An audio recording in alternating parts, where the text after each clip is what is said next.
Les voy a compartir mi pantalla que está. Y entonces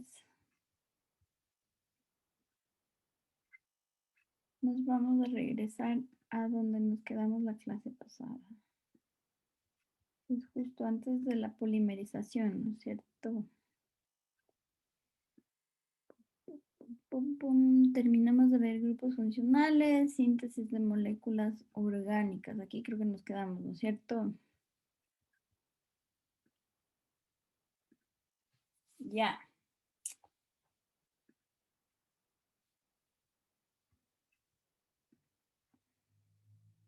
No se olviden de poner ustedes mismos en el chat su asistencia, por favor, que solo 2 me han puesto. Ya. La semana pasada habíamos visto, ¿no es cierto?, que la estructura de las moléculas orgánicas es más o menos similar para todas ellas. Cuando hablamos de moléculas orgánicas, estamos hablando de estos grandes grupos, ¿no? Carbohidratos, lípidos, proteínas, ácidos nucleicos. Y la estructura que todos ellos tienen en común, con unas pocas excepciones, ya vamos a ver, es que todos ellos son como un vagón de tren, les había explicado yo, ¿no es cierto? Donde cada una de las subunidades, cada vagón se va juntando, se va juntando, se va juntando hasta formar una macromolécula, ¿ya? Y estas pueden tener mayor o menor complejidad dependiendo, ¿no es cierto?, de la naturaleza del compuesto que estén formando, ¿ya? Estas moléculas orgánicas, todas ellas se van a formar exactamente de la misma manera. Cuando nosotros tenemos azúcares simples o, o ácidos grasos o nucleótidos o aminoácidos, todos ellos se van a juntar con un mismo proceso que se conoce como síntesis de moléculas orgánicas por deshidratación, ¿ya? ¿A qué me refiero con esto? Esto es simplemente que cada uno de ellos va a pasar por una reacción química en la cual, ¿no es cierto?, para que dos subunidades, para que dos monómeros en este caso, se unan, ¿no es cierto?, la reacción que se va a dar entre estos dos compuestos va a, como subproducto, generar una molécula de agua. Por eso se dice deshidratación. La reacción ocurre y entonces cada uno de estos dos compuestos va a perder los componentes que son necesarios para formar una molécula de agua. Si ustedes se acuerdan, el agua, ¿no es cierto?, la fórmula química es H2O. Entonces eso quiere decir que cuando dos monómeros, dos subunidades simples, reaccionan entre ellas, la una va a perder este grupo de acá, que ¿cómo se llamaba? ¿Te acuerdas, Caterine? ¿Qué grupo es este? ¿Un grupo H?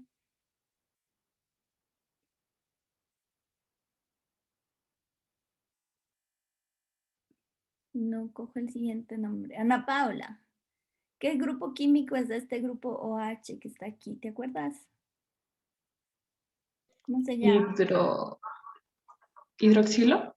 Es un grupo hidroxilo, ajá. Entonces, cada uno de ellos va a perder uno de los dos componentes de una molécula de agua. Entonces, este pierde un grupo hidroxilo, este pierde un grupo hidrógeno, ¿no es cierto? Este hidrógeno se va a unir al oxígeno para formar agua y entonces entre este oxígeno y el carbono que queda aquí, ¿no es cierto?, este de aquí, se va a formar un enlace, ¿no es cierto? Y entonces vamos a tener a partir de dos monómeros ya un dímero, ¿ya? Está formado por dos unidades más pequeñas. A su vez, las moléculas orgánicas, cuando están presentes en el organismo y necesitan ser descompuestas en pedazos más sencillos que puedan ser utilizados por el organismo, sufren todas el mismo proceso, que es un proceso de hidrólisis. Eso quiere decir que si es que están en un medio acuoso, el agua puede entrar a jugar un papel importante y romper, en ese caso, ¿no es cierto?, la macromolécula. Podemos, por ejemplo, nosotros romper una macromolécula de almidón, una proteína, un ácido graso, ¿no es cierto? Y en el momento en que el agua entra a romper, entonces en este caso lo primero que tiene que pasar es que la molécula de agua que va a reaccionar, ¿no es cierto?, con la macromolécula tiene que ionizarse. Entonces el agua aquí en cambio va a dividirse en dos, se va a dividir en un grupo hidroxilo y se va a dividir, ¿no es cierto?, solamente en un grupo hidrógeno.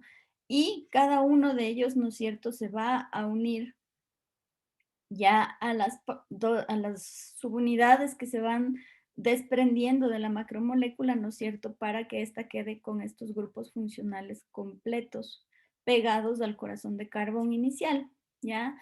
Y de hecho esto es lo que ocurre desde un inicio cuando nosotros nos alimentamos, cuando nosotros comemos, ¿no es cierto?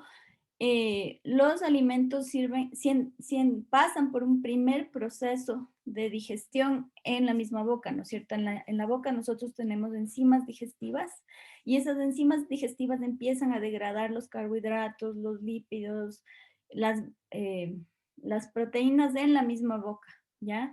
Entonces, la saliva contiene enzimas que lo que hacen es hidrolizar o facilitar la hidrólisis, ¿no es cierto?, de las distintas macromoléculas que componen nuestro alimento. Entonces, hay una cosa súper importante y es que estas macromoléculas que forman a los organismos pueden ser clasificadas más allá de la estructura química que tienen, ¿no es cierto?, de las unidades que las van componiendo, pueden ser clasificadas por la función que van a cumplir en el organismo. Como son moléculas tan complejas, son moléculas que alcanzan un nivel de organización súper eh, elevado, ¿no es cierto?, en comparación a otros compuestos que están presentes en el cuerpo y cada una de las distintas estructuras que tienen estas macromoléculas les permiten justamente llevar a cabo las funciones que tienen en las células. Entonces, de esta manera tenemos que por función podemos separar proteínas, ácidos nucleicos, polisacáridos o carbohidratos, ¿no es cierto? Y los lípidos. Ahora, de todo lo que hemos visto hasta ahora, las proteínas, los ácidos nucleicos y los polisacáridos tienen justamente esta estructura modular que ustedes ven aquí, que es justamente la que implica que unidades individuales o monómeros se vayan juntando para formar, ¿no es cierto?, polímeros más grandes y más complejos. Los lípidos, en este caso, les catalogamos dentro de las macromoléculas porque son parte de las moléculas orgánicas que están presentes en el cuerpo, pero no necesariamente tienen esa estructura modular. Vamos a ver que esto no es tan cierto, que sí hay un cierto grado de modularización, pero es bien limitado y está confinado a unos grupos funcionales específicos que son clásicos o propios de los lípidos, ¿ya? Entonces, ya a nivel celular, las macromoléculas, cuando nosotros las separamos por función, es cuando nosotros podemos ir integrando esto con la estructura que tienen los distintos componentes de nuestras células, ¿ya? Entonces, la gran mayoría de las macromoléculas van a formar parte de casi todas las organelas que están presentes en nuestras células de eucariotes y a su vez también en las células procariotes, ¿ya? Entonces, perdón, las macromoléculas en el contexto de la vida celular, en realidad, con excepción del ADN, son moléculas que tienen una vida relativamente corta. ¿A qué me refiero con esto? A que la dinámica celular, el metabolismo celular es tal que en todo el tiempo en nuestras células nosotros estamos ya sea sintetizando por deshidratación proteínas, ácidos grasos, lípidos, en el caso contrario, ¿no es cierto?, podemos estar dividiendo o rompiendo, ¿no es cierto?, los polímeros más complejos, podemos estar degradando proteínas, degradando lípidos, degradando carbohidratos complejos para justamente ir obteniendo los distintos elementos que el cuerpo, que la célula necesita para llevar a cabo todas las funciones que están formando el metabolismo, ¿ya? Además, muchas de estas moléculas orgánicas, ¿no es cierto?, pasan a formar parte de lo que son los intermediarios metabólicos, ¿ya? En el cuerpo en el cuerpo, en la célula, todas las reacciones, ¿no es cierto?, que son parte del metabolismo pueden ser asociadas a una o más vías metabólicas. Y estas vías metabólicas son, como quien dice, la forma que tiene la célula de ir optimizando los procesos que ocurren para mantenerse viva, ¿ya? Entonces, muchas de estas macromoléculas eh, son parte de estas vías metabólicas, entonces sí son producto de alguna reacción, pero a su vez sirven como sustrato para una siguiente reacción que justamente forman, ¿no es cierto?, parte de una misma vía.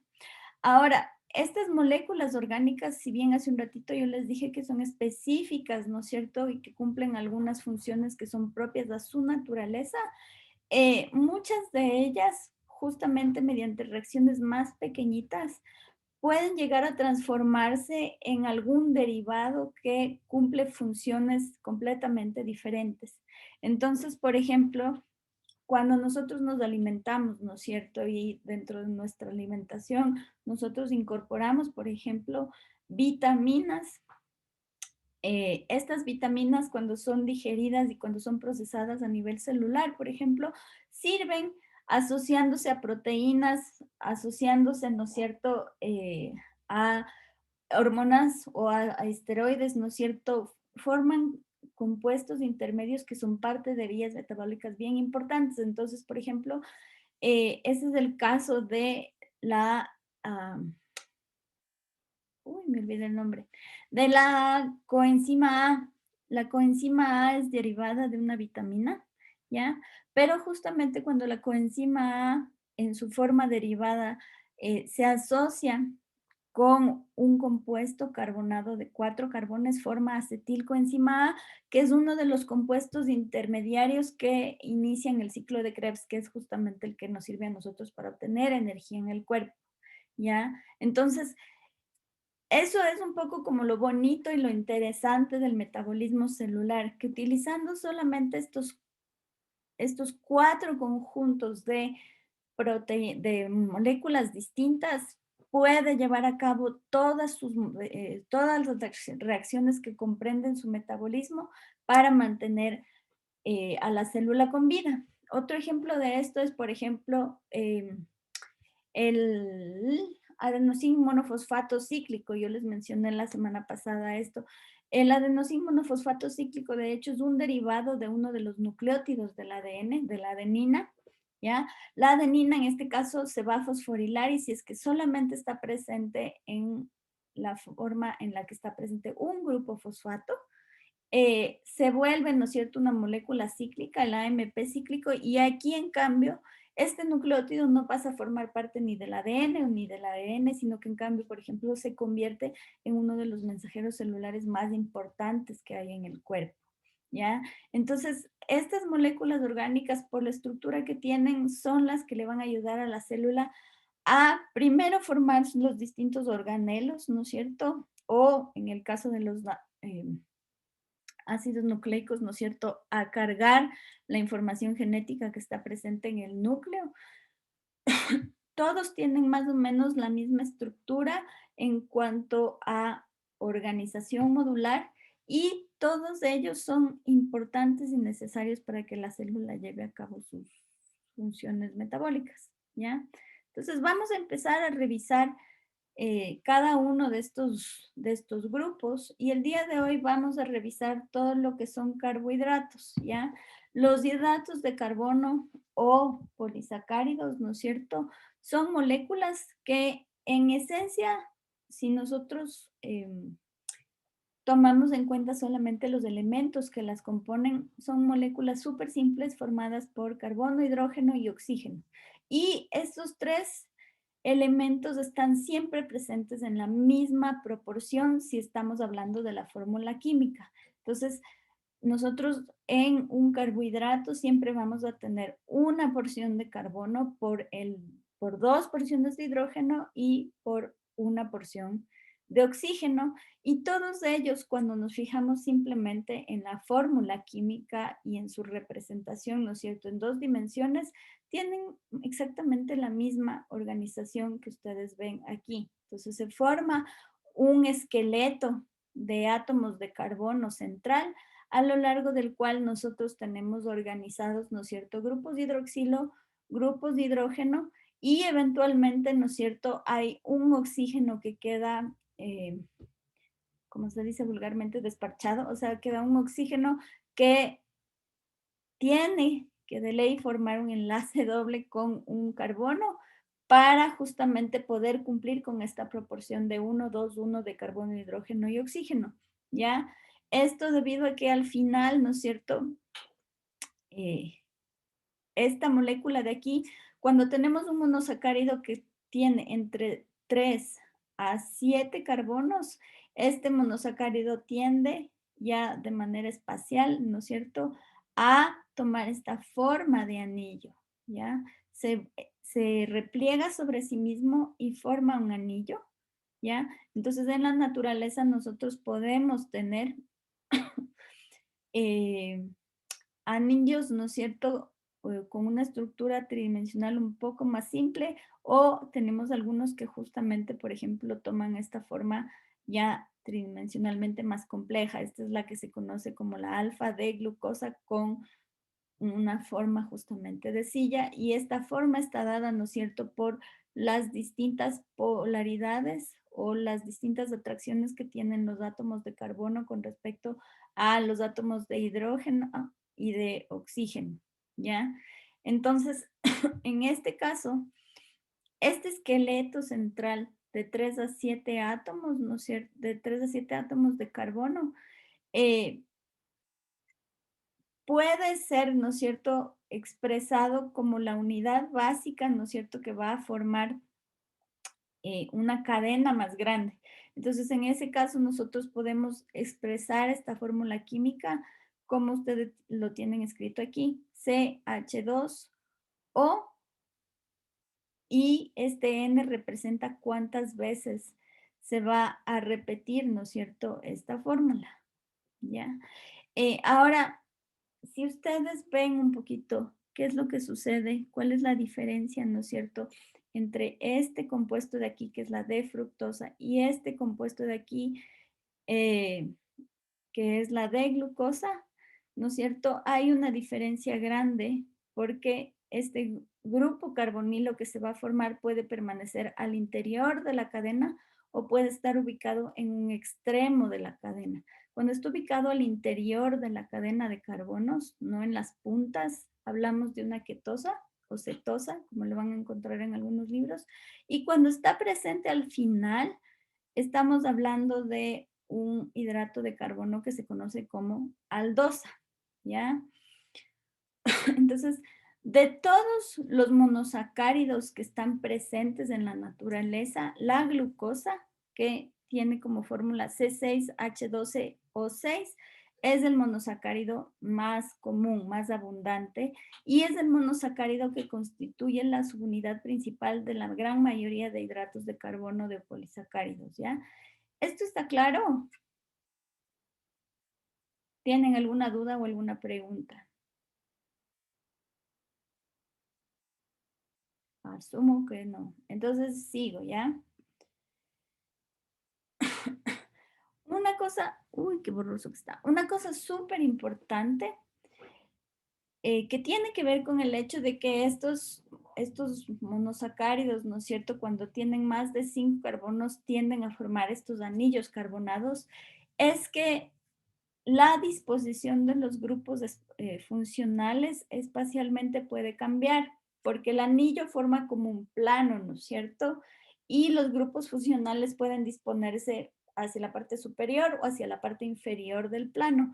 Eso hace que para una misma fórmula química, como la de la glucosa C6H12O6, nosotros tengamos distintas maneras de ordenar los grupos funcionales en cuanto a su orientación hacia arriba o hacia abajo con respecto al plano que forma el anillo de carbono, y entonces eso hace que nosotros tengamos compuestos diferentes. Estos compuestos al final del día son isómeros, ¿ya? Eso quiere decir que son compuestos que tienen la misma fórmula química, pero tienen una configuración espacial diferente. Entonces, para la glucosa C6H12O6, ¿no es cierto? Que es esta de aquí.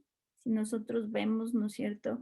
La fórmula plana, vemos que la mayoría de grupos de hidroxilo están orientados hacia abajo, con excepción de uno, ¿ya? Que es este que está aquí. Espacialmente, ¿no es cierto? Nosotros esto lo vamos a ver así.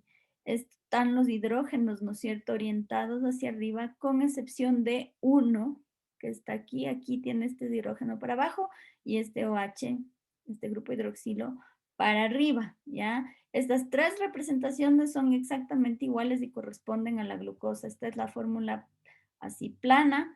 Esta es una combinación, ¿no es cierto?, de la estructura tridimensional con la fórmula plana.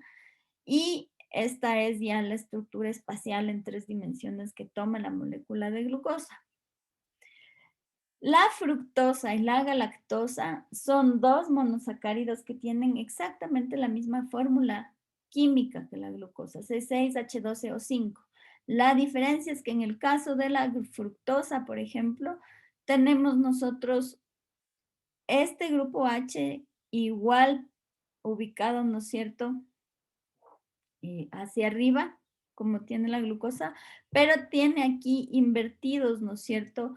El último carbono está ubicado hacia abajo y este de acá está ubicado hacia arriba de la misma manera en que la glucosa. Entonces aquí hay una pequeña inversión de orientación. Pasa lo mismo con la galactosa. La galactosa tiene, ¿no es cierto?, la misma fórmula química, pero en este caso, ¿no es cierto?, tenemos que todos los grupos OH están orientados hacia arriba y todos los grupos H están orientados hacia abajo. Entonces, la galactosa, la fructosa y la glucosa son isómeros, ¿ya? En el caso de las pentosas, eso quiere decir subunidades, ¿no es cierto?, monómeros de azúcares simples formados por 5 carbonos. Nosotros tenemos dos compuestos que son súper importantes. Tenemos la ribosa y tenemos la desoxirribosa, que en realidad son compuestos bastante similares, con excepción de que la desoxirribosa aquí ha perdido un grupo hidroxilo, si se fijan, ¿no es cierto? Tiene reemplazado este grupo hidroxilo por un grupo hidrógeno, ¿ya? Estas dos pentosas, la ribosa y la desoxirribosa, son importantes porque son parte de los nucleótidos que van a formar los ácidos nucleicos, que ya es otro tipo de macromolécula, ¿no es cierto?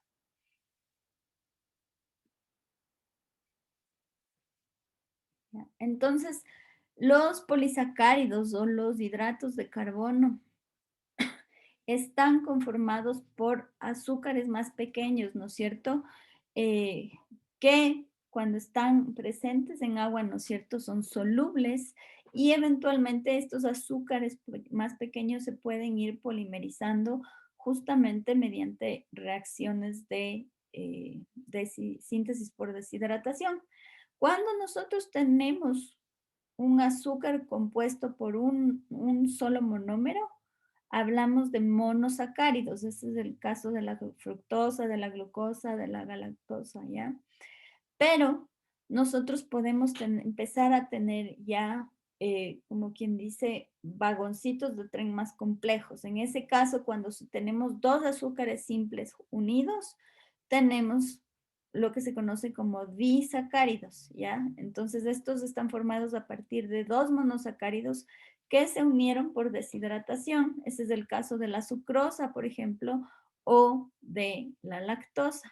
Entonces, en este caso, la sucrosa y la lactosa son justamente formados a partir de la reacción que puede existir entre dos moléculas de glucosa o una glucosa y una galactosa o una glucosa y una fructosa, ¿ya? Cuando tenemos más de dos monosacáridos empezamos a hablar ya de polisacáridos y en esencia un polisacárido es un polímero de varios azúcares simples que van formando una cadena y se van organizando espacialmente de una manera determinada. Entonces, ¿cómo podemos nosotros a partir de estos azúcares más simples ir obteniendo, ¿no es cierto?, disacáridos y polisacáridos. Nosotros siempre vamos a partir de azúcares simples como la glucosa, como la fructosa, y entonces estos justamente se van a ir uniendo, como les expliqué hace un ratito, por el proceso de síntesis por deshidratación. Entonces aquí nuevamente uno de los azúcares, uno de los monosacáridos va a perder un grupo funcional hidrógeno, el otro va a perder un grupo funcional oxígeno, hidroxilo, ¿no es cierto? Estos dos se van a unir para formar justo esta molécula de agua y entonces este carbono que le queda, este oxígeno que queda libre aquí, se va a unir al carbono que está aquí, ¿ya? Y entonces se forma entre estos dos monómeros, ¿no es cierto? Se forma este enlace. Este enlace es el enlace que es, bueno, espérenme un ratito. Este enlace de aquí es enlace que se va a formar para ir formando, ¿no es cierto? Ya un polímero, ¿ya? El proceso inverso de esto es justamente la hidrólisis.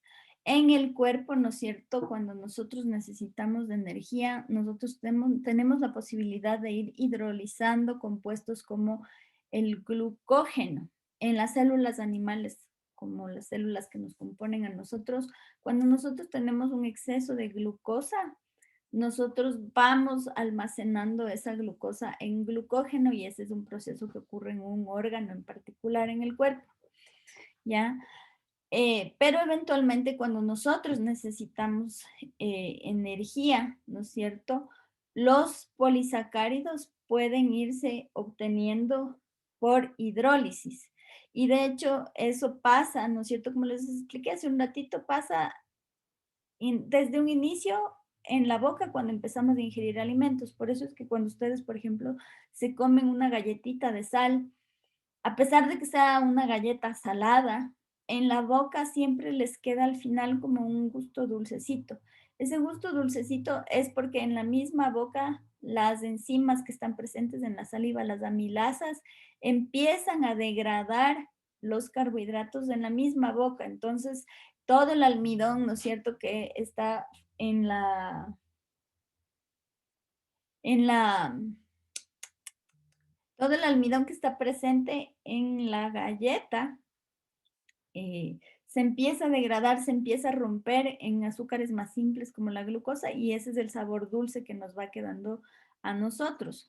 Entonces, tenemos nosotros en general en el cuerpo, ¿no es cierto?, moléculas más complejas como la sacarosa, que cuando se descompone por hidrólisis va a dar lugar a glucosa y a fructosa. La lactosa, por ejemplo, al descomponerse da origen a glucosa más galactosa. La maltosa es glucosa más glucosa. ¿Ya?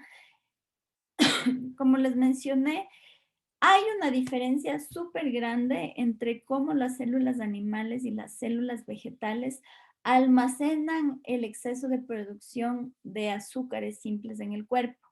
Hace un ratito les dije que en las células animales el exceso de glucosa se almacena, ¿no es cierto?, a manera de glucógeno. El glucógeno es el polímero de glucosa por excelencia en las células animales.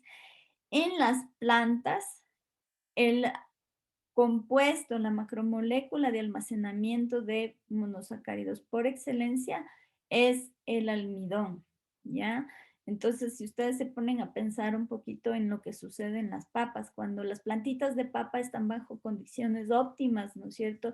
Tienen suficiente agua, tienen suficiente luz, pueden hacer fotosíntesis todo el día, están produciendo glucosa que es utilizada para generar materia orgánica, pero cuando esa glucosa está en exceso, la papa empieza a polimerizar esta glucosa en almidón y este almidón es transportado hacia los tubérculos que están bajo la tierra y se acumula ahí como reserva de energía para cuando la planta entre en periodos en donde no tiene los recursos suficientes como para hacer fotosíntesis, ¿ya? Ahora, los polisacáridos en general en el cuerpo tienen esta función de almacenamiento a corto plazo de energía. es importante que se acuerden que es almacenamiento a corto plazo. Son otros compuestos los que constituyen reservas de alimento a largo plazo. Entonces, los carbohidratos almacenan energía a corto plazo, pero también pueden cumplir distintas funciones dentro de los organismos. Algunos de ellos, por ejemplo, pueden constituirse en materiales estructurales, pero todos estos cambios en las funciones están asociados a la organización específica de los monómeros de azúcares simples que van a formar estos polisacáridos y además de la orientación de los grupos funcionales que están asociados a el corazón, ¿no es cierto?, al anillo carbonado que está en el centro. Entonces, dependiendo de la organización, nosotros podemos tener celulosa, que es el compuesto estructural que forma en esencia, ¿no es cierto?, el tejido vegetal. Podemos tener quitina, podemos tener, por ejemplo, moco, hormonas, etcétera, etcétera. Entonces, la primera función que les mencioné que cumplen los polisacáridos, los hidratos de carbono en el cuerpo, es justamente la de actuar como una reserva de energía. Pero en este caso, la reserva de energía es una reserva relativamente a corto plazo, ¿ya? Esto va a ser posible justamente por la capacidad que tienen de organizarse los azúcares simples en cadenas mucho más complejas, justamente mediante la síntesis por deshidratación. Y aquí les voy a introducir un nuevo término que no les he mencionado hasta ahora, pero el enlace que se va formando, ¿no es cierto?, aquí, el enlace que ustedes tienen presente aquí, este enlace se conoce como enlace glicosídico, ¿ya? El enlace glicosídico es entonces el enlace que se va a formar entre los distintos monómeros de un polisacárido para ir constituyendo estas cadenas más largas. Ahora, justamente para cumplir esta función de reserva, la glucosa va a tender a polimerizarse y formar glucógeno o formar almidón.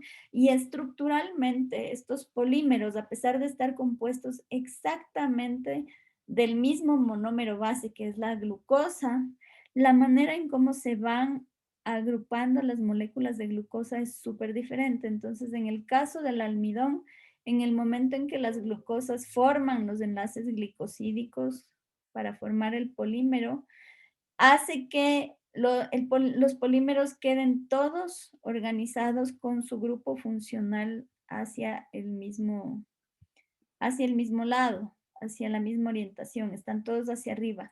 Espacialmente, esto se traduce en que la molécula de glucosa sea como un cablecito de teléfono, sea como un espiral, ¿ya? Ahora, en el caso de las células animales, la glucosa se va a polimerizar para formar glucógeno, ¿ya?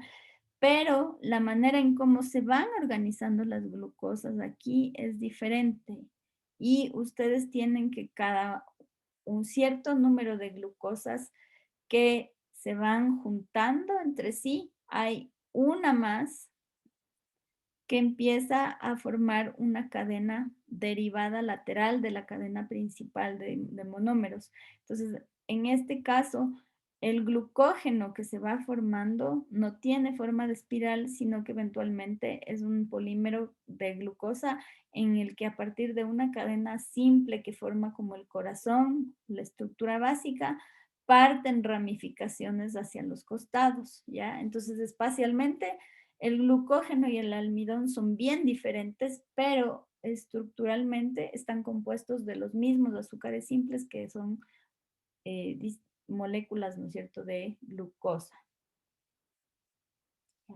Además de esta función de alimentación o de reserva de alimento a corto plazo, los carbohidratos, yo les había mencionado hace un ratito que tienen funciones también estructurales, ¿ya?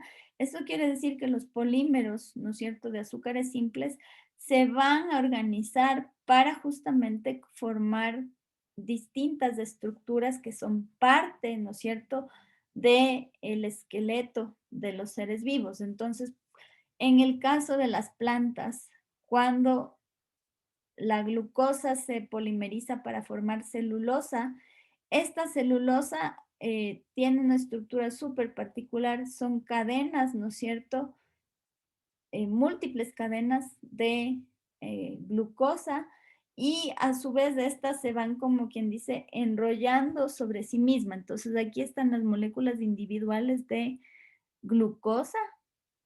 Las glucosas se van polimerizando, ¿no es cierto?, en estas cadenas largas, y estas cadenas largas se van agrupando para formar como haces, como hilos. Entonces, la celulosa al final del día es un compuesto bien complejo, similar un poco como al de una cuerda, ¿no es cierto?, que se va formando y se va retorciendo sobre sí mismo por la disposición individual de las moléculas de glucosa, y eso es lo que justamente le da a la celulosa sus características principales, que es la de conferir firmeza, pero con cierta flexibilidad.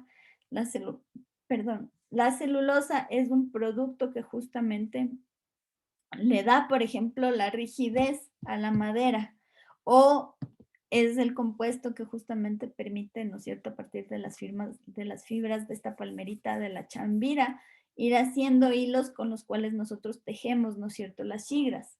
Entonces, la celulosa es un compuesto muy versátil, muy resistente, que puede formar estas fibras o a su vez puede formar leño, ¿no es cierto?, para conferirle soporte estructural a la planta. La celulosa es, por ejemplo, un constituyente súper importante de la pared celular, y la pared celular es lo que ayuda a que las plantas, por ejemplo, se mantenga erecta a pesar de la gravedad. En el caso de los animales, hay azúcares distintos a la glucosa, como el N-acetil-D-glucosamina, este es un azúcar, que cuando se polimeriza forma la quitina. La quitina es un compuesto, es un carbohidrato que de hecho es la base, ¿no es cierto?, del caparazón o del exoesqueleto, ¿no es cierto?, de varios artrópodos, como justamente este saltamontes o este escarabajito. Y también esta quitina se puede encontrar formando parte de la pared celular, pero ya no de las plantas, sino de los hongos, ¿ya? Entonces, nosotros tenemos que hay distintas maneras en las que estos monómeros, estos azúcares simples, se pueden ir agrupando para formar distintos carbohidratos que no cumplen una función de alimento, pero más bien cumplen una función de eh, eh, estructura y soporte, ¿no es cierto?, en los tejidos animales, vegetales o de hongos, ¿ya? El siguiente grupo de moléculas orgánicas que vamos a ver son los lípidos. Y si ustedes hacen memoria de lo que yo les dije hace un ratito, los lípidos son especiales porque a diferencia de los carbohidratos, los ácidos nucleicos y las proteínas, son los únicos que de cierta manera no cumplen con esta modularidad, con el hecho de estar formados por monómeros que van formando cadenas más o menos complejas. Sin embargo, sí tienen una estructura que se podría considerar como modular o como repetitiva, porque los lípidos, para poderse formar, necesitan de una molécula de alcohol, que en este caso va a ser siempre el glicerol, ¿ya? Y asociado a este glicerol, nosotros vamos a tener, el glicerol es un alcohol de 3 carbonos, entonces, asociado a este glicerol, a cada uno de los carbonos que forma parte de este alcohol, ¿no es cierto?, nosotros vamos a tener asociado un ácido graso, una colita de ácido graso, ¿no es cierto? Entonces, todos los lípidos tienen más o menos esta estructura, una molécula de glicerol asociada a ácidos grasos, ¿ya? Esta estructura que tienen los lípidos es bien particular y es la que le va a conferir propiedades súper importantes, ¿ya? De todas maneras, las distintas variaciones que podemos encontrar a esta estructura son las que explican las funciones que van a cumplir los diferentes tipos de lípidos en el cuerpo. Entonces, nosotros vamos a tener algunos lípidos que van a servir como moléculas que almacenan energía, pero en este caso, a diferencia de los carbohidratos, Este almacenamiento de energía es un almacenamiento a largo plazo, ¿ya? Nosotros cuando nos alimentamos, ¿no es cierto? Si es que nos nutrimos relativamente bien, nosotros podemos extraer la energía de todos los alimentos que ingerimos, ¿ya? Si nosotros comemos en exceso, el cuerpo se queda con un excedente de glucosa, ¿ya? Entonces, en ese caso, ¿qué hace el cuerpo? Una parte del excedente es polimerizada en glucógeno para tener una reserva. O sea, por ejemplo, si yo a las 10, a las 8 de la noche me pego un sándwich y el sándwich fue grande y copioso, ¿no es cierto? Yo me voy a dormir y mientras duermo, mi cuerpo está utilizando esas reservas de glucógeno, ¿ya? Pero si yo realmente como abundantemente en todas mis comidas y como demasiado, el exceso de glucosa y de glucógeno es detectado por el cuerpo. En realidad hay una parte del cerebro que puede detectar, ¿no es cierto?, el nivel de glucosa en la sangre y entonces en ese caso el exceso de glucosa es convertido en lípido, en grasa. Y entonces esta grasa es almacenada en el tejido adiposo, ¿ya? Entonces, ese tejido adiposo formado por estas moléculas de grasa es una reserva que tenemos nosotros de energía a largo plazo y para poder utilizarla tenemos que hacer que el cuerpo, ¿no es cierto?, utilice todo el almacenamiento de energía a corto plazo, todo el glucógeno y al faltar glucógeno se desencadena el proceso, ¿no es cierto?, ya de hidrólisis de las grasas que están presentes en el tejido adiposo para obtener alimento. ¿Ya? Esa es una de las funciones que cumplen los lípidos. La otra función que cumplen los lípidos está asociada estrictamente a su estructura. Nosotros tenemos aquí una molécula de glicerol y tenemos nosotros estas cadenas de ácidos grasos. Estas cadenas de ácidos grasos son importantes porque son hidrofóbicas, ¿ya? No tienen afinidad con el agua, le tienden a huir al agua y entonces, eh, algunos lípidos son componentes esenciales de lo que son cubiertas impermeables en los distintos organismos. Ustedes han visto que cuando los patitos están nadando en el agua, ¿no es cierto? Parece que nunca se les mojaran las plumas. Y es porque los patos con el piquito, ¿no es cierto?, están estimulando sus glándulas sebáceas para que produzcan lípidos, para que produzcan sebo. Con ese sebo se frotan las plumas y las plumas permanecen impermeables, ¿ya? En algunas plantas pasa exactamente lo mismo. En algunas plantas, ¿no es cierto?, se secreta un tipo específico de lípido que se deposita sobre las células epidérmicas de las plantas y por eso es que cuando cae el agua en el bosque tropical, por ejemplo, y se mojan las hojas tienen esta cubierta impermeable que hace que el agua simplemente se deslice, ¿no es cierto?, como gotitas por sobre las hojas y no llegue a penetrar al tejido, ¿ya? La tercera función muy importante que cumplen los lípidos es que son la base integral de la mayoría, no, de todas casi las membranas celulares y un grupo específico de lípidos que ya vamos a ver cuáles son, se utilizan para producir la mayor cantidad de hormonas que están presentes en el cuerpo, ¿ya? Todas estas propiedades o funciones que cumplen los lípidos están asociadas a esta estructura. Entonces, esta parte, ¿no es cierto? El glicerol va a estar unido a 3 ácidos grasos y estos ácidos grasos, las colitas de ácidos grasos son hidrofóbicas, ¿ya? Entonces, eso les da un poco la funcionalidad a los distintos tipos de lípidos, ¿ya? Los distintos tipos de lípidos van a estar clasificados en 3 grupos principales. El primero son los ácidos, las grasas y los aceites, las grasas y las ceras, porque en este caso, ¿no es cierto?, son compuestos que a pesar de su complejidad y del gran número de carbonos que pueden llegar a tener, estrictamente tienen solamente 3 tipos distintos de elementos. Tienen otra vez carbono, hidrógeno y oxígeno. Entonces, las moléculas de oxígeno van a estar formando parte de van a estar formando parte del corazón del glicerol, ¿no es cierto? Mientras que los carbonos y los hidrógenos que sobran van a formar parte de los ácidos grasos, de las cadenas de ácidos grasos que están formando las tres colitas hidrofóbicas, ¿ya? El segundo tipo de fosfolípidos es muy similar a este primer grupo, ¿no es cierto? Formalmente se conocen como los triglicéridos. El segundo grupo son los fosfolípidos.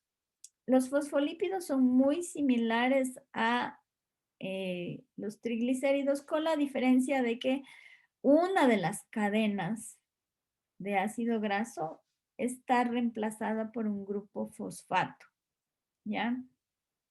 Y puede tener asociado otros grupos funcionales más complejos junto al grupo fosfato.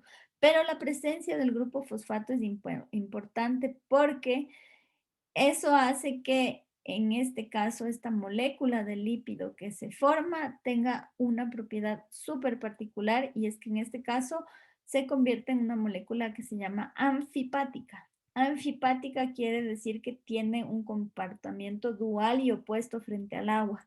Entonces, en este caso, las colas que forman los ácidos grasos son una parte hidrofóbica, le huyen al agua, pero eh, la parte asociada al grupo fosfato se convierte en una cabeza polar. El grupo fosfato es un grupo polar, y al ser polar es un grupo que tiene afinidad por el agua, ¿ya? Entonces, en este caso, esta molécula tiene un lado que es hidrofóbico y un lado que es hidrofílico, y eso justamente es lo que permite que estos fosfolípidos, cuando están presentes juntos en un medio líquido, tiendan a organizarse de una manera especial para justamente formar las membranas biológicas, ¿ya? El tercer grupo de lípidos que podemos encontrar nosotros son unos lípidos particulares que tienen como corazón no cadenas largas de ácidos grasos o un alcohol, sino que tienen anillos carbonados, y estos anillos pueden o no ser aromáticos, ¿ya? Estos se conocen como esteroides, y al final del día estos esteroides son precursores de hormonas como la testosterona, como el estrógeno, pero también pueden formar compuestos particulares como el colesterol. Yo me imagino que muchos de ustedes sí han oído hablar del colesterol, y siempre al colesterol se le tiene un poco en la cabeza como con la etiqueta de una grasa mala, ¿no? ¿No es cierto? Pero en realidad el colesterol es un componente súper importante de las membranas biológicas. Nosotros necesitamos ingerir colesterol porque el colesterol forma parte de la membrana celular de muchos organismos, en particular del nuestro, ¿ya? Entonces, el exceso de colesterol es lo que es malo, porque entonces ahí es cuando tiende a acumularse, por ejemplo, en nuestro tejido vascular, pero cuando el colesterol está presente en niveles normales en las células, forma parte de las membranas celulares y ahí cumple funciones súper importantes en el caso de las células animales, ¿ya?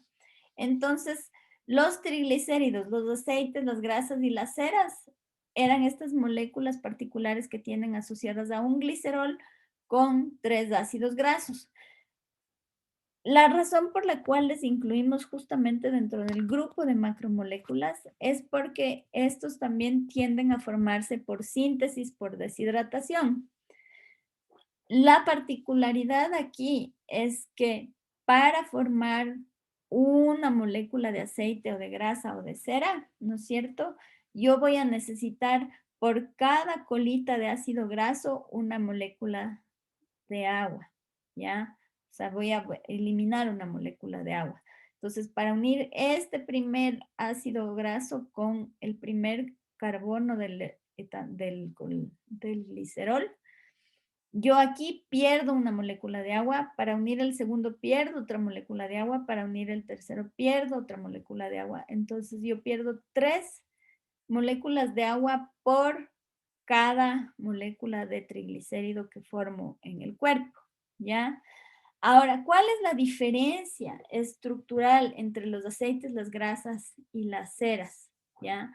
Todos ellos están formados a partir de los mismos elementos, hidrógeno, carbono y oxígeno, ¿ya? Una parte de estos elementos se organiza para formar el colesterol y los otros están formando estos ácidos grasos, ¿ya?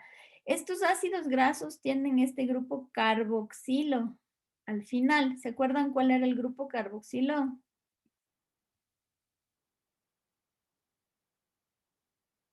Bueno, el grupo carboxilo yo les voy a poner aquí en grande, pero yo dibujo súper mal. El grupo carboxilo es este, ¿no es cierto? Tengo un carbono asociado a un oxígeno con un doble enlace y a un grupo OH, ¿no es cierto? Asociado al carbón. Entonces, este grupo carboxilo va a reaccionar con este hidrógeno, ¿no es cierto?, que está presente en el glicerol. Entonces, yo voy a unir este hidrógeno con este grupo H. Esto me da mi primera molécula de agua. Y me va a pasar lo mismo con el segundo y con el tercero, ¿ya? Por eso, para sintetizar un triglicérido, yo pierdo 3 moléculas de agua, una por cada cadena, ¿ya? Ahora, lo importante aquí es que estos van a tener siempre esa estructura, pero eventualmente en los ácidos grasos que están asociados al glicerol, estas cadenas carbonadas pueden ser lo que se conoce como saturadas.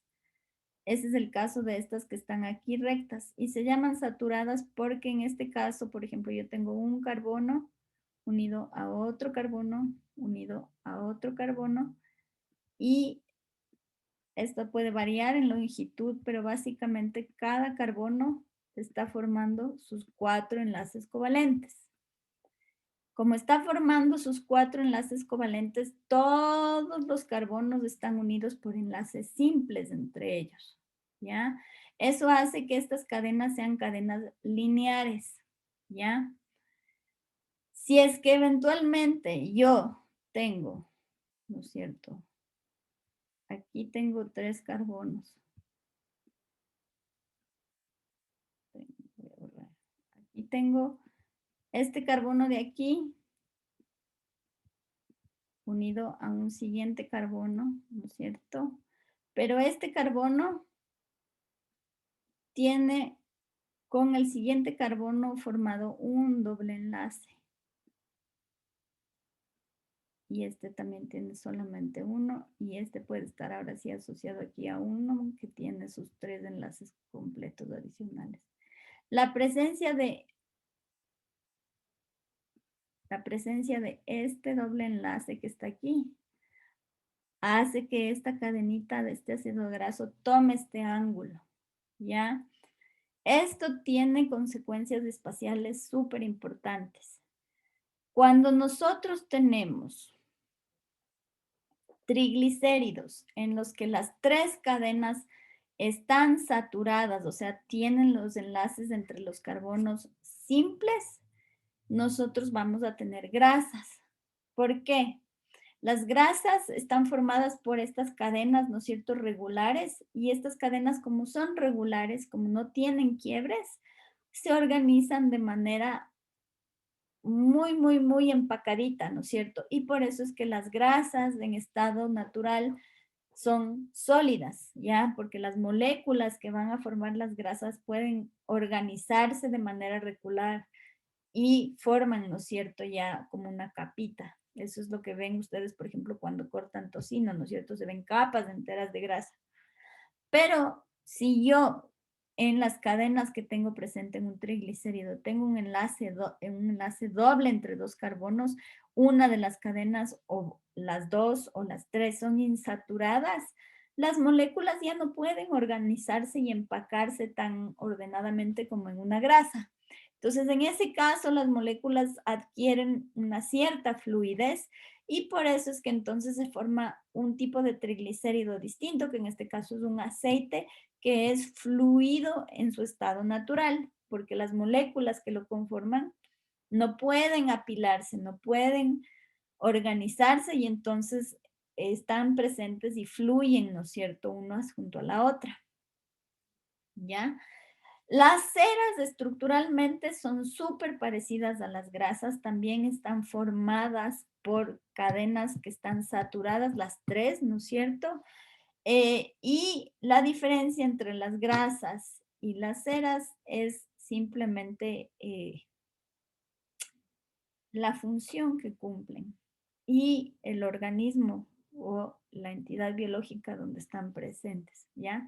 De todas maneras, todas ellas se forman, ¿no es cierto?, por síntesis, por deshidratación y constituyen una reserva de energía a largo plazo porque en el momento de romper las cadenas de ácidos grasos, cada ruptura, ¿no es cierto?, de uno de los carbonos proporciona energía. Entonces almacenan mucha energía por gramo en comparación a los azúcares y a las proteínas. Ahora, cuando las cadenas no están saturadas, ¿no es cierto?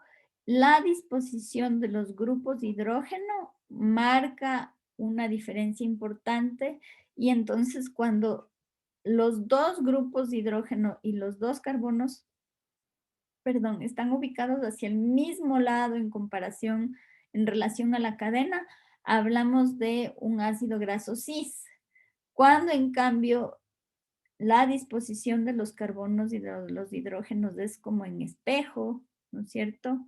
Ahí, o sea, uno diferente a cada lado de la cadena carbonada, hablamos de un ácido graso trans. ¿Hasta ahí tienen alguna pregunta, alguna duda?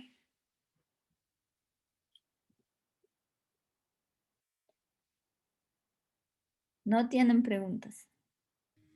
Profe, tal vez podría repetir la diferencia estructural de los aceites con respecto a las grasas y las ceras. Ya, justo por eso te acabo de cambiar de diapositiva, pero bueno, está bien. Las grasas son las que tú tienes aquí primero. Son, por lo general, ¿no es cierto? Son, son lípidos de origen animal, ¿ya? Son lípidos de origen animal que además tienen completamente saturadas sus cadenas de ácidos grasos, ¿ya? Entonces, al estar saturadas las cadenas a temperatura ambiente, ¿no es cierto? Las moléculas de grasa tienden a organizarse de manera como más regular, como más empacada, para formar justamente estas capas de grasa que tú puedes ver aquí en el tejido, ¿ya? Eso quiere decir que cada uno de estos carbones que está presente aquí tiene sus cuatro electrones formando enlaces simples, ¿ya?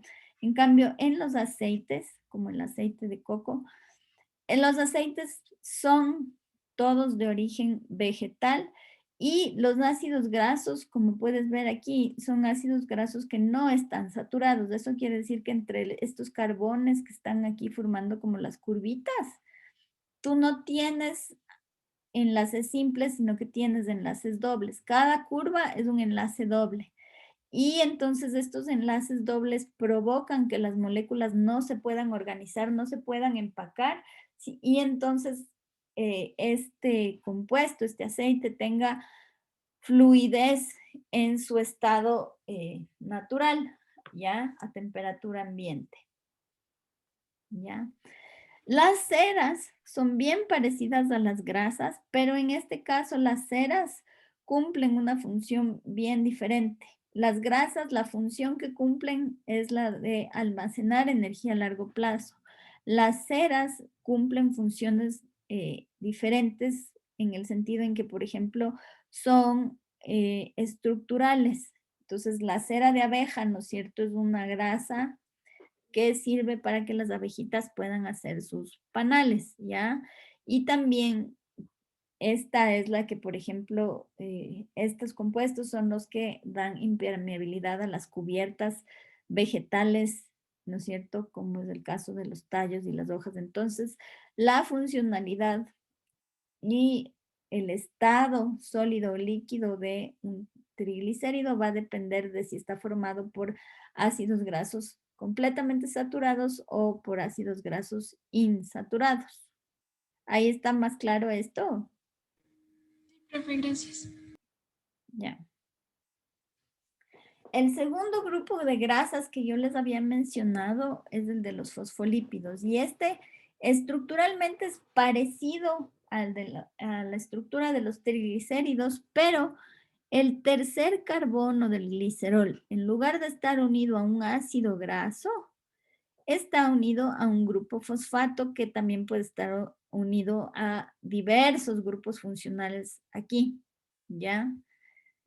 Lo importante, lo común que tienen los fosfolípidos es esto, que el tercer carbono está asociado a este grupo fosfato. Y este grupo fosfato, si le ven ustedes aquí, tiene un oxígeno que está cargado negativamente. Entonces, esto hace que esto sea una molécula polar. Ay, no puedo escribir hoy día. Ya, esto hace que esta sea una molécula polar, ¿ya? Esta parte de aquí tiene afinidad por el agua, mientras que esta parte de acá le huye al agua, es hidrofóbica, ¿ya? Entonces, cuando los fosfolípidos están presentes en un medio líquido, tienden siempre a agregarse para formar esto que ustedes ven aquí. Entonces, se van a agregar con sus cabezas hidrofílicas expuestas hacia el agua y las colitas hidrofóbicas quedan proyectadas hacia adentro. Entonces, esta parte de aquí es una parte que es hidrofóbica, ¿ya? Es hidrofóbica. Esta parte de aquí, formada por las cabezas fosforiladas, es una parte hidrofílica y es así entonces como los fosfolípidos tienden en estado natural en un medio acuoso a formar membranas, ¿ya?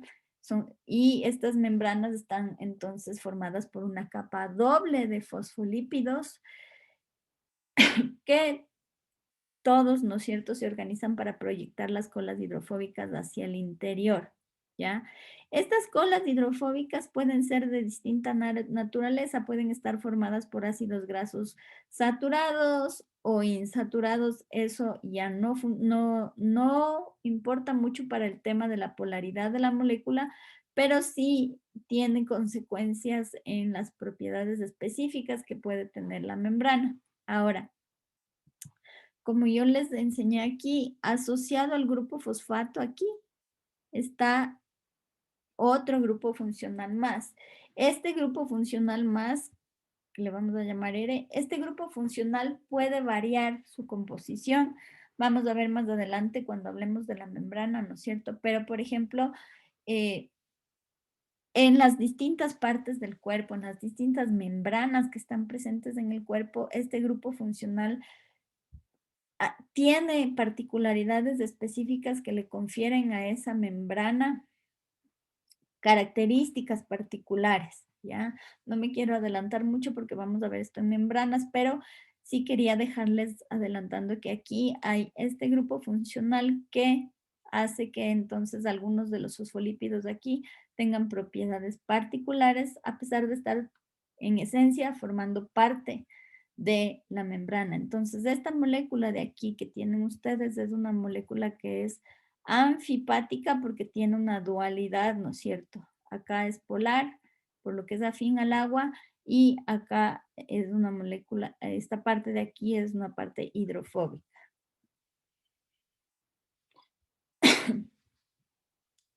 El tercer grupo de lípidos que vamos a ver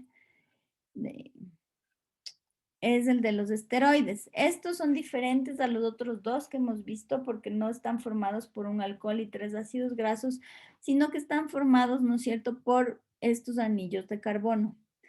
Todos los esteroides están formados por 4 anillos de carbono que están funcionados entre sí y estos 4 anillos de carbono, ¿no es cierto?, tienen en su estructura diversos grupos funcionales asociados, ¿no es cierto? En este caso, el colesterol, miren, tiene esta cadena carbonada, el estrógeno y la testosterona, ¿no es cierto?, que son justamente derivados del colesterol, tienen aquí, por ejemplo, diferencias estructurales importantes y el resto es bastante parecido, ¿ya?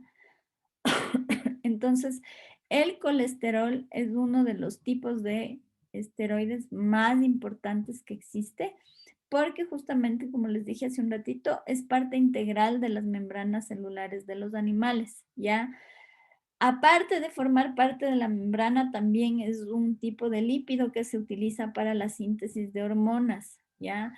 En este caso, el estrógeno, que es el estrógeno y la testosterona, que son las hormonas masculinas y femeninas, pero también el cuerpo utiliza el colesterol para sintetizar la bilis, que es un compuesto que interviene en la digestión de las grasas, ¿ya?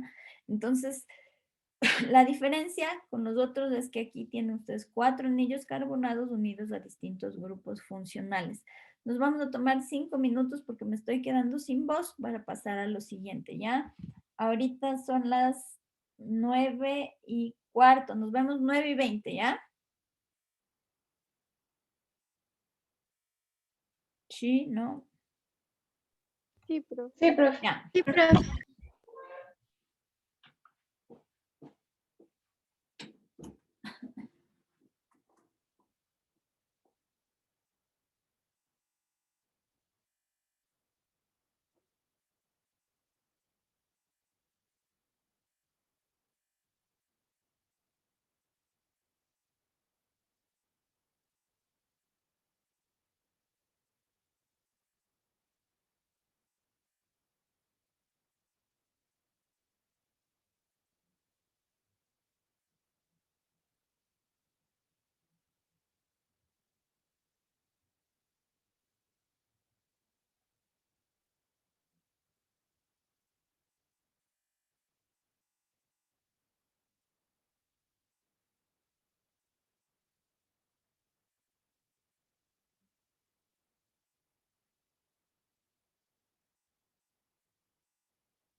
Ya están por ahí. Sí, profe. Sí, profe. Sí, profe. Ay, es que les abrí la sesión del otro lado. Qué desgracia. Ya.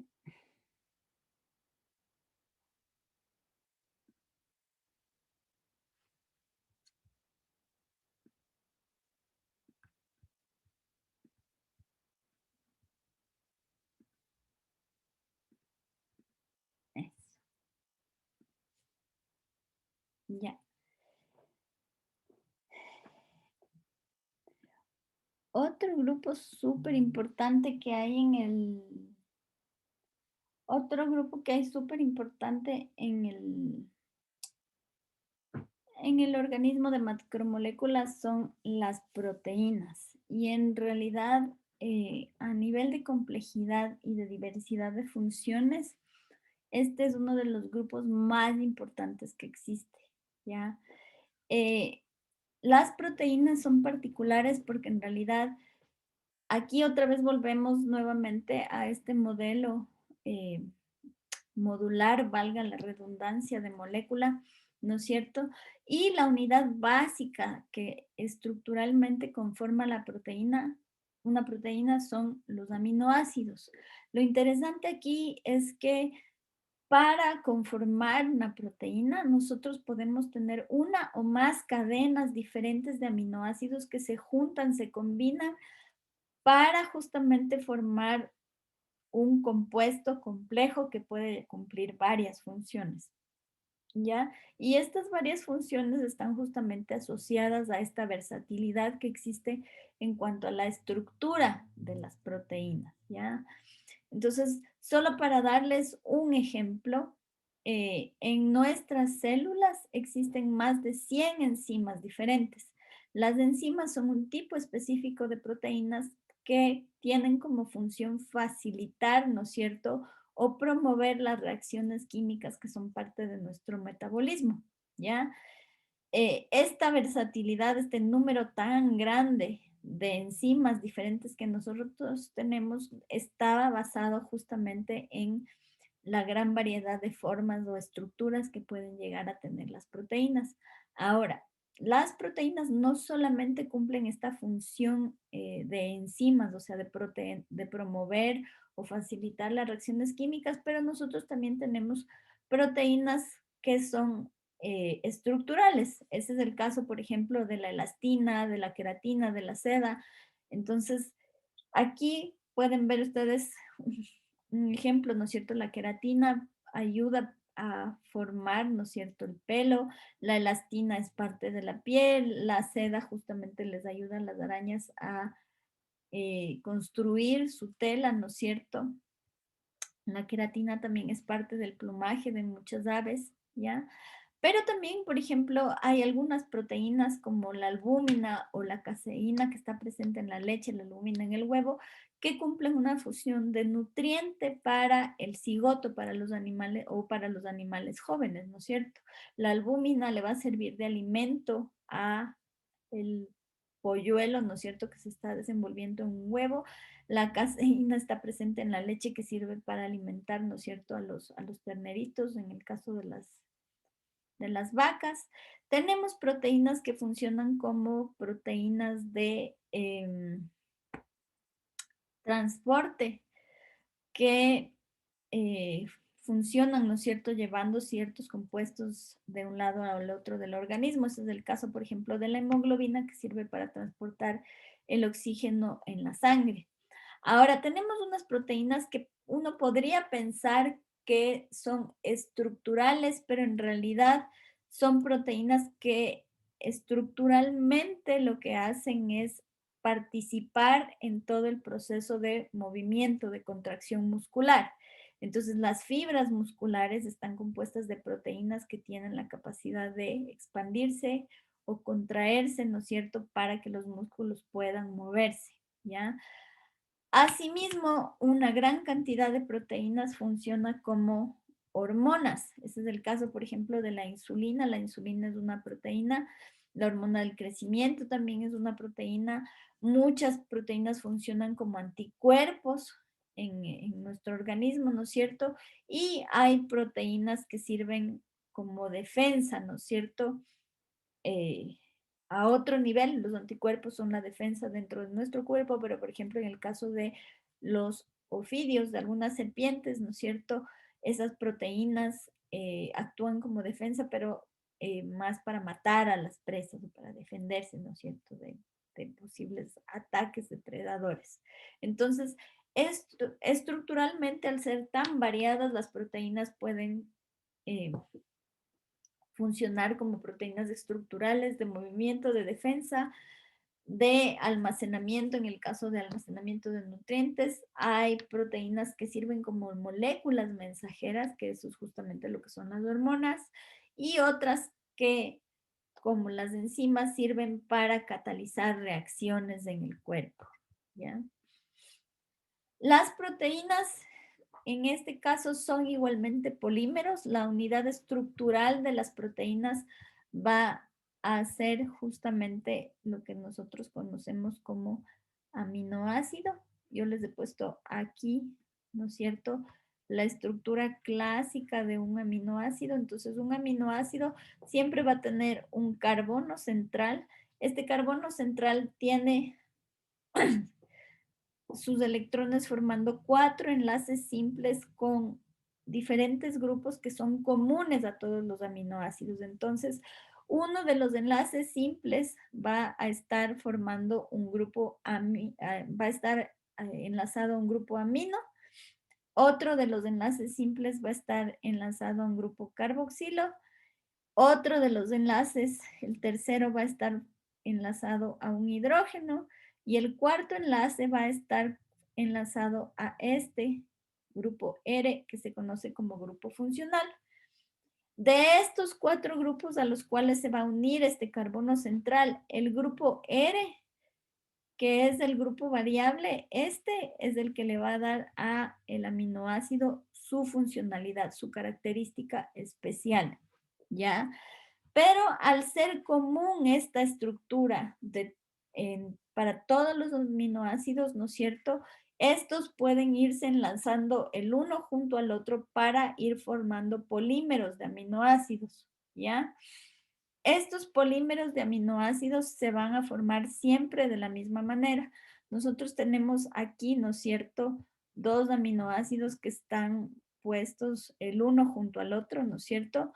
Entonces, del primer aminoácido, el grupo carboxilo, ¿no es cierto?, tiene un oxígeno unido al carbono con un doble enlace y un grupo hidroxilo. Entonces, de este grupo hidroxilo del primer aminoácido va a reaccionar con el nitrógeno del grupo amino del siguiente aminoácido, o sea, con este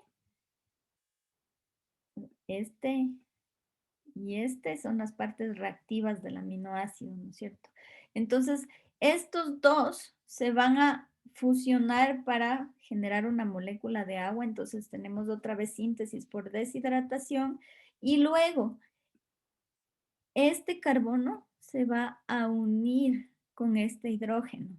Este enlace en particular que se forma aquí es lo que conocemos como enlace peptídico. Entonces, los aminoácidos, por síntesis, por deshidratación, van a ir formando enlaces peptídicos para ir formando, ¿no es cierto?, cadenas de longitud variable de aminoácidos, ¿ya? ¿Esto está claro? Asumo. Sí, profe. ¿Cómo? Sí, está claro. Ya.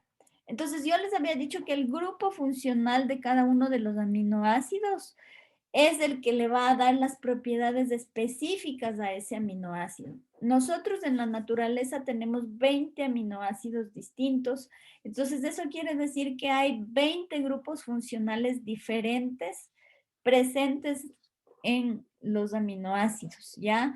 Entonces, las propiedades específicas de estos grupos funcionales son las que van a ir definiendo las características. Entonces, Hay algunos grupos funcionales que son hidrofílicos, eso quiere decir que son solubles en agua, ¿ya? Ese es el caso, por ejemplo, del aminoácido que se conoce como ácido glutámico o del aminoácido que se conoce como ácido aspartico, ¿ya? En este caso, los grupos funcionales que están resaltados aquí en azul son grupos funcionales hidrofílicos. Entonces, estos dos aminoácidos son hidrofílicos, tienen afinidad por el agua. Al revés, hay algunos grupos funcionales como el que está asociado a el corazón que compone la fenilalanina o el que compone a la leucina. Estos dos son hidrofóbicos, ¿ya? Esto estructuralmente para la proteína tiene consecuencias fundamentales porque las proteínas están funcionando en un medio acuoso. Acuérdense que la mayoría de nuestro contenido celular, el citosol y los espacios extracelulares están constituidos mayoritariamente por agua.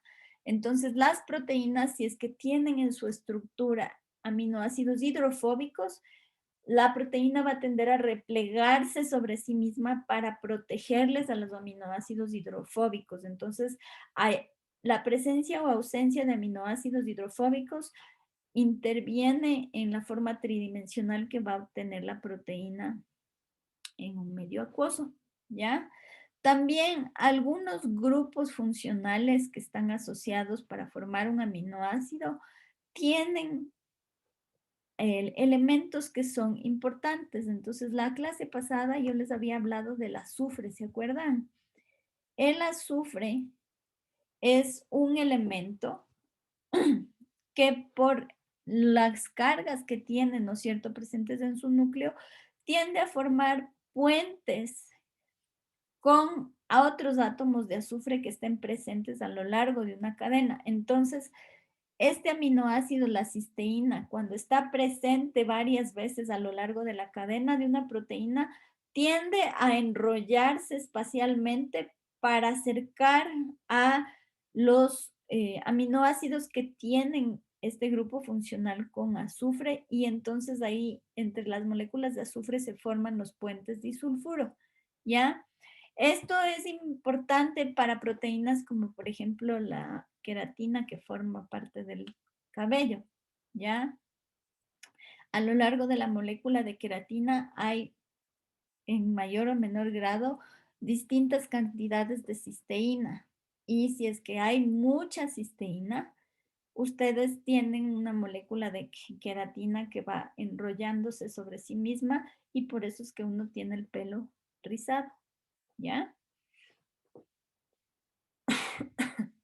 Entonces, justamente la presencia de grupos polares, de grupos no polares o de átomos particulares como los átomos de azufre que forman puentes disulfuro van determinando, ¿no es cierto?, las características específicas de cada uno de los aminoácidos y por ende esto va a ir definiendo cómo se va a ir organizando la proteína a nivel espacial. Entonces, las proteínas son compuestos que son particulares en el sentido de que como son varias cadenas que pueden interactuar entre ellas, pueden tener más o menor complejidad, ¿ya? Entonces, para las proteínas nosotros sí vamos a hablar de diferentes niveles de organización, ¿ya? Entonces, el primero de esos niveles de organización es el de la estructura primaria de una proteína. La estructura primaria de una proteína no es más que la secuencia de aminoácidos que van a formar las distintas cadenas que están formando a una proteína determinada, ¿ya? Y esta secuencia de aminoácidos, hay 20 aminoácidos en la naturaleza, estas se pueden ir arreglando, ¿no es cierto?, para formar distintas combinaciones, pero solamente estamos hablando aquí de esta secuencia, esta lectura. Y esta lectura viene dada directamente por el material genético que está incluido en las células. Entonces, el material genético, el ADN que está presente en las células es como como el plano de la casa que se va a construir. La casa que se va a construir es la proteína, ¿no es cierto? Entonces, el ADN se lee, uno lee el plano, ¿no es cierto? De ahí hay unos ingenieros que van a ejecutar, ¿no es cierto?, lo que está puesto en esos planos. Estos ingenieros son justamente el proceso de transcripción y de traducción de la información, y el resultado, ¿no es cierto?, es ya, como quien dice, la casa, la estructura, ¿ya? Entonces, las diferentes proteínas que existen en la naturaleza están dadas por las distintas secuencias de aminoácidos que nosotros podemos encontrar, ¿ya? Luego de este primer nivel de organización, que es simplemente, ¿no es cierto?, el mencionar cuáles son los aminoácidos que están presentes en secuencia en una proteína, la proteína puede adquirir una estructura secundaria. Esta estructura secundaria está dada por la presencia de puentes de hidrógeno entre los diferentes aminoácidos, ¿ya? Entonces, yo les había mencionado que los diferentes aminoácidos tienen, ¿no es cierto?, la misma estructura espacial. Regresemos un ratito aquí. Teníamos, ¿no es cierto?, el carbono central, un grupo hidrógeno, un grupo amino, un grupo carboxilo y este grupo variable, ¿ya? Entonces, espacialmente, entre el hidrógeno que está presente, ¿no es cierto?, asociado a uno de los aminoácidos, este va a tender a formar puentes con el hidrógeno que está presente asociado al grupo amino de otro aminoácido que está un poquito más allá en la cadena, ¿ya? Eso hace que espacialmente, por estos puentes de hidrógeno, la proteína ya vaya adquiriendo una forma, ya no sea solamente una secuencia lineal, sino que ya pueda ir formando una estructura en 2 dimensiones. En este caso, se pueden formar estructuras que parecen o un acordeón, como una hojita plegada, ¿no es cierto? Así, o se forme una hélice, ¿ya? Entonces, esta estructura de resorte enrollado o de acordeón está dada por los puentes de hidrógeno que se van a formar entre el oxígeno de los grupos carboxilo y los hidrógenos del grupo amino, ¿no es cierto? Aquí, por ejemplo, esto adquiere una gran importancia en proteínas como la seda. La seda es un conjunto de varias cadenas de polipéptidos que tienden a enrollarse como si fuera una cuerda, ¿no es cierto? Se enrollan sobre sí mismas, y estas cuerdas que están enrolladas, ¿no es cierto?, a lo largo, están unidas varias veces por varios puentes de hidrógeno. Y por eso es que la seda es uno de los compuestos más fuertes y resistentes que existen en la naturaleza. En ese caso, los aminoácidos no solamente están formando estas cadenitas, ¿no es cierto?, que ya son replegadas como sobre sí mismas, sino que luego varias cadenas se van replegando como si fuera una cuerda alrededor de unas de las otras, ¿no es cierto? Y entonces se forma una estructura súper resistente, pero al mismo tiempo también flexible y delicada, ¿no es cierto?, con respecto al tacto. ¿Ya? Cuando hablamos de proteínas, luego de la estructura primaria y secundaria, hay un tercer nivel de organización, que es el de la estructura terciaria, ¿ya? Aquí ya estamos hablando de una proteína espacialmente mentalizada en 3 dimensiones, ¿ya? Y esta es ya la configuración definitiva que va a tener un polipéptido determinado, ¿ya? Esta estructura terciaria está estrechamente relacionada al ambiente en el que se va a desenvolver esa proteína, ¿ya? Las proteínas, al estar, ¿no es cierto?, dentro de las células, pueden estar en un medio acuoso cuando están en el citosol o cuando están en el medio extracelular, pero también pueden estar, por ejemplo, en un medio que no es afín al agua cuando es una proteína que está embebida al interior de la membrana plasmática, que si ustedes se acuerdan lo que les dije hace un ratito de los fosfolípidos, es toda esa parte que queda, ¿no es cierto?, entre las colas de los fosfolípidos que son hidrofóbicos. Entonces, si la proteína tiene aminoácidos hidrofóbicos, puede permanecer incrustada dentro de la membrana sin llegar a topar el agua que está presente dentro y fuera de la célula, ¿ya? Cuando hablamos del ambiente celular también, por ejemplo, hablamos de si es un ambiente ácido o un ambiente básico, ¿ya? Y eso justamente también hace que la proteína pueda tener relaciones distintas con el ambiente dependiendo de si los grupos funcionales son ácidos o son básicos, ¿ya? ¿Ya? Entonces aquí las características específicas de los diferentes aminoácidos van a ir definiendo la estructura espacial que adquiere una proteína, ¿ya? Entonces, en este caso, las proteínas cuando tienen muchos aminoácidos hidrofílicos se van a replegar menos que cuando una proteína tiene más aminoácidos hidrofóbicos, porque para proteger a los aminoácidos hidrofóbicos, la proteína va a tender a enrollarse sobre sí misma.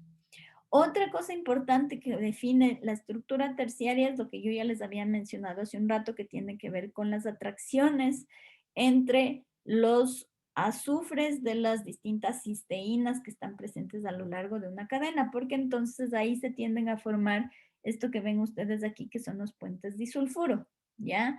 Entonces, la secuencia de aminoácidos en una molécula, ¿no es cierto?, de queratina en el pelo, puede tener un número variable de cisteínas y entre cada una de esas cisteínas se van formando estos puentes de hidrógeno que hacen que el cabello adquiera, ¿no es cierto?, estos pliegues, estas curvaturas, ¿ya?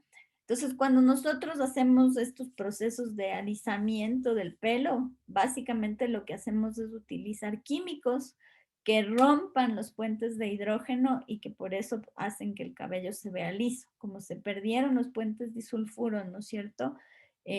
Las fibras del cabello ya no adquieren estas curvaturas y se presentan, ¿no es cierto?, ya en una forma lacia o lisa.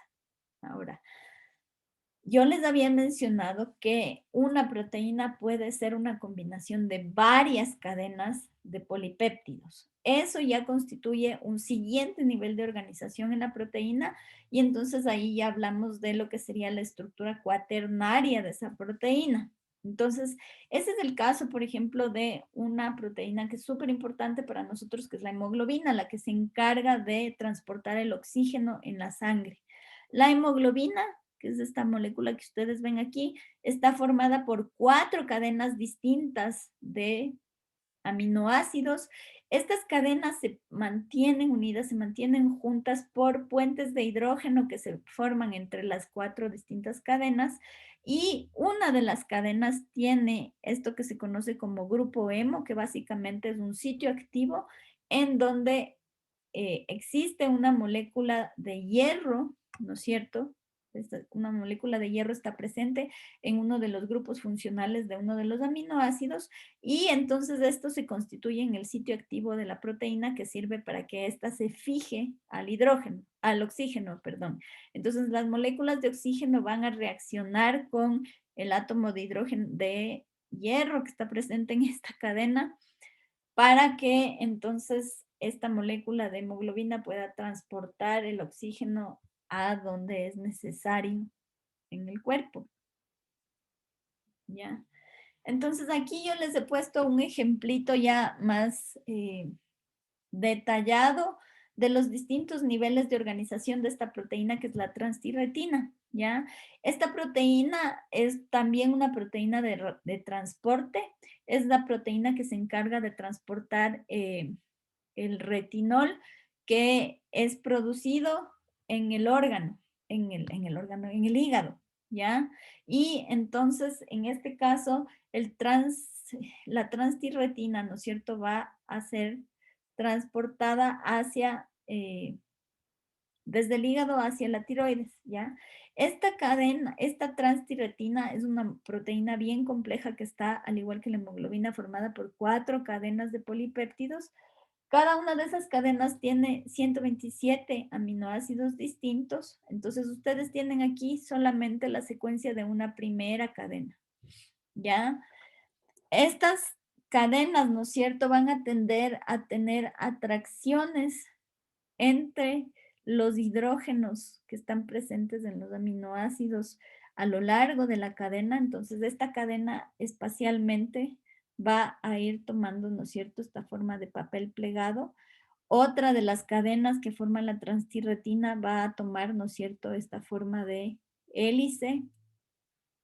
Y a nivel terciario, ¿no es cierto?, estas cadenas van a ir replegándose y asociándose entre cada una de ellas, ¿no es cierto?, para formar ya una estructura espacial que depende del medio en el que está presente la transtirretina.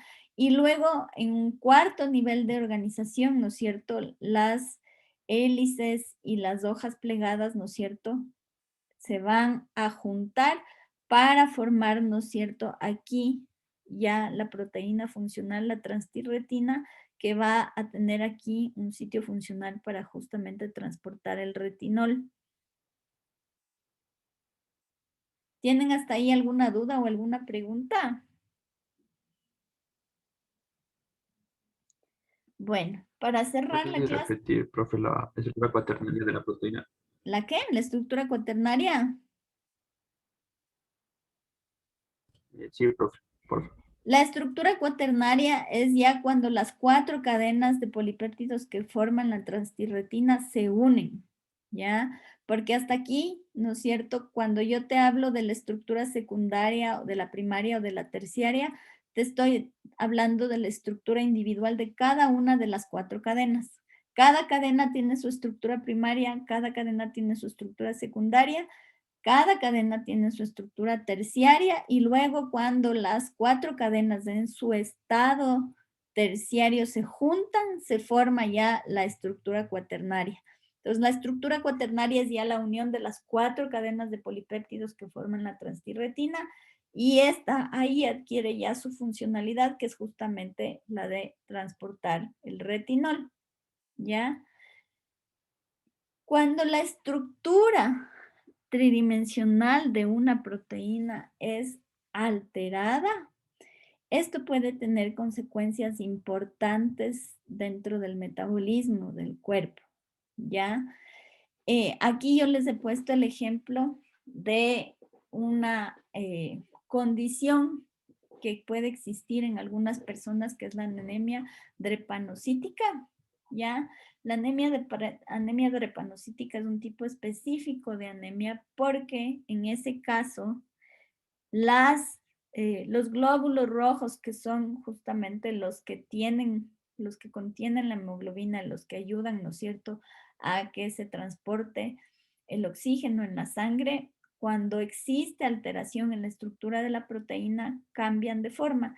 Y en el caso de la anemia drepanocítica, pierden esta forma como de dona o como de disco, ¿no es cierto?, con un agujero, con una depresión en el medio, y en este caso se forman, ¿no es cierto?, estas que en inglés se llaman sickle cells, que es la anemia falciforme, o sea, tiene la forma del glóbulo rojo, en este caso es como de una jotita o como de un bastoncito. Y al cambiar de forma, entonces estos glóbulos rojos pierden su funcionalidad, no pueden llevar el oxígeno de manera adecuada no pueden fijar el oxígeno de manera adecuada y entonces solamente unos pocos cumplen realmente su función.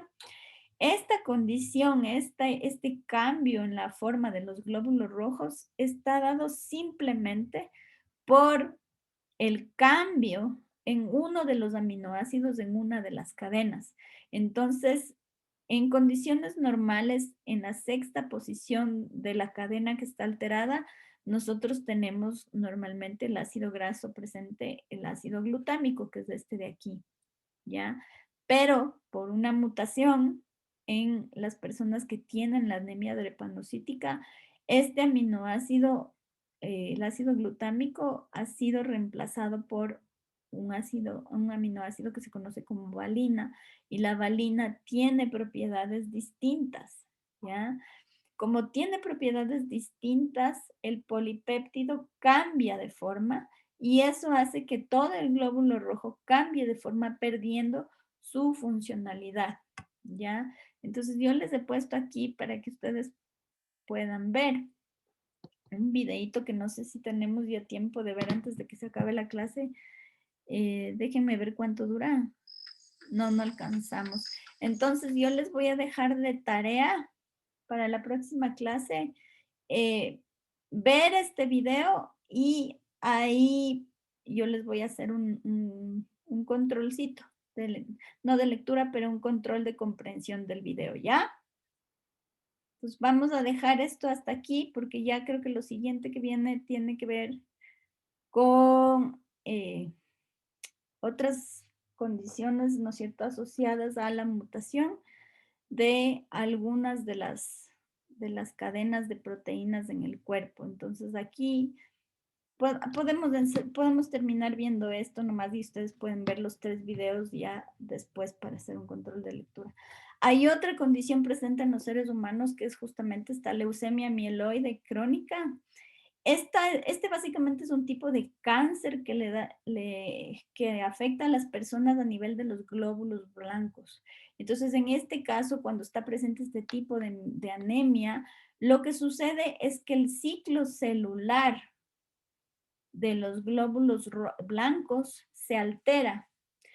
Hay una enzima, la tirosina quinasa, que se vuelve hiperactiva y entonces esto provoca que el ciclo celular pierda, ¿no es cierto?, uno de los puntos de control y los glóbulos blancos empiezan a dividirse y proliferan, ¿ya?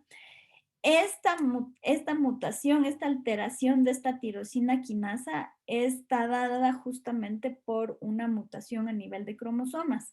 Hay un pedazo de un cromosoma que migra, ¿no es cierto?, hacia otro cromosoma. Hay una translocación, eso vamos a ver más adelante. Y entonces se produce, ¿no es cierto?, un cambio en la forma de la proteína, ¿no es cierto? Esta proteína, la BCR-ABL, está mutada, ¿ya? Y entonces los seres humanos, gracias a la ingeniería genética, hemos logrado sintetizar medicamentos que ayudan a sobrepasar esta mutación. Lo que se ha visto últimamente, que es una cosa bien interesante, es que están empezando a aparecer en algunas personas que padecen este desorden, este tipo específico de cáncer. Hay personas que son resistentes al medicamento y no alcanzan, ¿no es cierto?, a recuperarse de esta mutación. Porque lo que hace el medicamento, este medicamento es de Gleevec, se llama Gleevec, el medicamento va a inhibir, ¿no es cierto?, a la proteína que estaba mutada y se retoma el control sobre el ciclo celular vuelve a ser normal y los glóbulos blancos están presentes en cantidades normales. Pero hay algunas formas, ¿no es cierto?, de esta proteína que se han vuelto resistentes y entonces en este caso la proteína vuelve a tomar su forma mutante y entonces los glóbulos blancos empiezan nuevamente a proliferar. Entonces yo aquí les he puesto solamente es una animación que parece que ahorita no está funcionando muy bien. Espérenme. Pero pueden ver estas animaciones en este enlace. Veamos si el enlace se abre bien.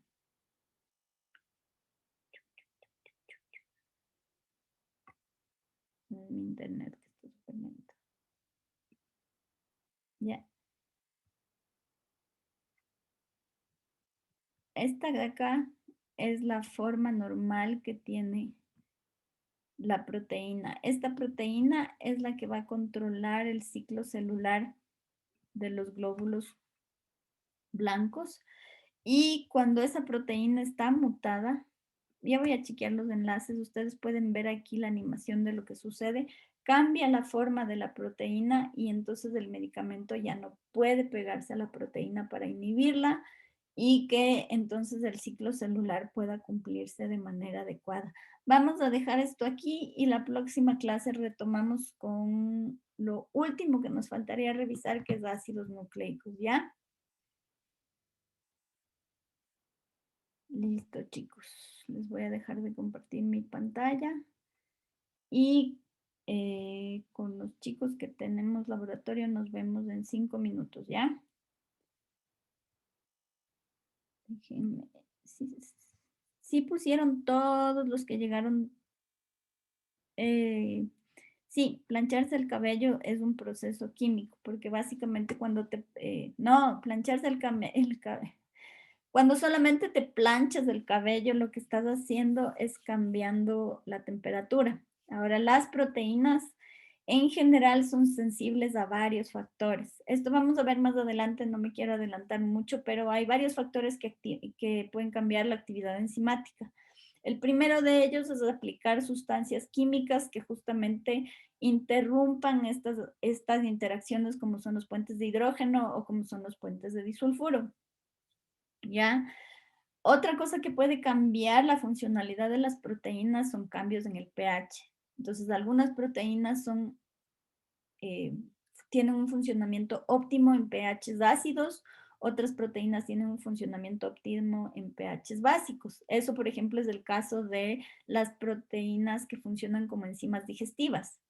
El estómago, ¿no es cierto?, tiene por lo general un pH ácido, entonces las enzimas digestivas que están presentes en el estómago son enzimas que funcionan en pHs que son inferiores a 7. Si uno pone esas proteínas en un medio donde el pH es básico, la proteína pierde su funcionalidad, ¿ya? Y la última cosa que puede alterar el funcionamiento de una proteína es justamente la temperatura, ¿ya? Ustedes han visto cuando ustedes ponen a cocer un huevo, ¿no es cierto? La albúmina cambia, ¿no es cierto? Incluso visualmente cambia de aspecto y cambia de textura, deja de ser fluida, ¿no es cierto? Y toma esa textura sólida que es ya la clara que ustedes se comen cuando se están comiendo un huevo duro, un huevo frito, ¿no es cierto? En el cuerpo pasa lo mismo. Hay proteínas que funcionan a cierta temperatura y hay proteínas que funcionan a temperaturas diferentes. Por lo general, la mayoría de proteínas o de enzimas que están presentes en los seres humanos son proteínas que funcionan a 37 grados centígrados y por eso es importante que nosotros mantengamos una temperatura corporal constante. Pero en el caso, por ejemplo, de todos los organismos que son termófilos, las arqueas, ¿no es cierto?, que están presentes en las fuentes termales, estas tienen enzimas que pueden funcionar incluso en temperaturas que sobrepasan los 100 grados, ¿ya? Entonces, en el caso de plancharse el pelo, tú ahí estás alterando la estructura de la proteína mediante temperatura, ¿ya? La plancha le añade calor, entonces tú alteras un poco la estructura de la queratina, pero en este caso, como vuelve a bajar la temperatura o tú, por ejemplo, vuelves a hidratar el cabello, tú vuelves a cambiar el medio en el que está presente esa proteína, la queratina que forma tu pelo y entonces por eso es que no es permanente, ¿ya? El cambio que ocurre es solamente temporal. Ya. Ya me guardo los mensajes de las asistencias que tengo que chequear, entonces nos vemos en 5 minutos, chicos. Gracias, profe. Hasta Gracias, luego. profe. Hasta luego. Gracias, profe. Hasta luego.